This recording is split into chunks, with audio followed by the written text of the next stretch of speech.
बिहार चुनाव में मिली अप्रत्याशित हार के बाद कांग्रेस लगातार आत्मचिंतन में जुटी हुई है। चुनाव परिणाम पार्टी के लिए एक बड़े झटके की तरह आए हैं। दिल्ली में लगातार बैठकों का दौर जारी है, जहां कांग्रेस नेतृत्व तमाम पर्यवेक्षकों के साथ बिहार चुनाव की समीक्षा कर रहा है। कांग्रेस को उम्मीद थी कि बिहार में खासकर सीमांचल क्षेत्र में पार्टी अच्छा प्रदर्शन करेगी, लेकिन परिणाम उम्मीदों के उलट रहे। सीमांचल में कांग्रेस सिर्फ एक सीट जीत पाई, जबकि असदुद्दीन ओवैसी की पार्टी AIMIM ने 5 सीटें अपने नाम की और कई अन्य सीटों पर कांग्रेस महागठबंधन को नुकसान पहुंचाया।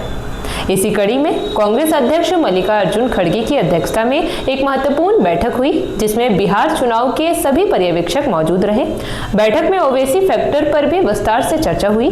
बैठक के बाद झारखंड सरकार में मंत्री और बिहार चुनाव के कांग्रेस पर्यवेक्षकों में से एक इरफान अंसारी ने माना कि पार्टी से चूक हुई है। उन्होंने कहा कि AIMIM 6 सीटें मांग रही थी और मामले को और बेहतर तरीके से संभाला जा सकता था। नहीं, हम लोग को दरवाजे खुलना और बंद होना ये बात मायने नहीं रखता।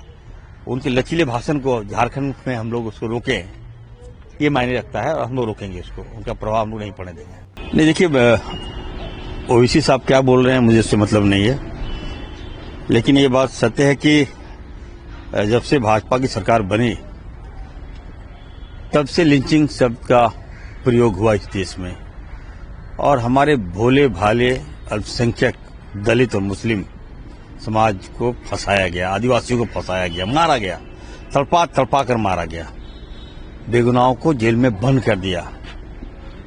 और गरीबी की मार झेलते हुए आज तक हमें लगता है कि सभी जेलों में बेगुनाह लोग भरे हुए होंगे। तो निश्चित अब देखिए सत्य की जीत होती है और फैसला आया है, लेकिन मैं तो कहूंगा कि उत्तर प्रदेश की सरकार को पनिश करना चाहिए था। आप 11 साल तो नहीं ला सकते। आप उठा लिए कि जुर्म उठाए आपने भाई, और क्या बीतता होगा, तो उस परिवार में क्या बीतता होगा, उसकी जिम्मेवार कौन है। इसलिए कहीं न कहीं हमें लगता है कि इस तरह के कई मामले होंगे, और झारखंड में कई मामले हैं इस तरह। मैं तो जानता हूं लिंचिंग कई मामले।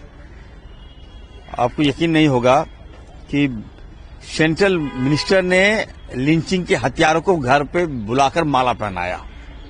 तो ये तो भाजपा की सरकार है, इनकी चाल है। लेकिन जो बात आप कह रहे हैं कि कई युवा जेल में बंद है, उमर खालिद अखलाक की जमानत याचिका का दिल्ली पुलिस ने विरोध किया। सॉलिसिटर जनरल ने कहा कि पढ़े लिखे इंजीनियर डॉक्टर आतंकवाद बन रहे हैं, और इनकी जो भड़काऊ भाषण है CAA के दौरान, तो इनको जमानत नहीं मिलनी चाहिए। देखिए अब कोर्ट पर टिप्पणी हम नहीं करेंगे, लेकिन इतना जरूर है कि कानून सबके लिए बराबर होता है। हम सबको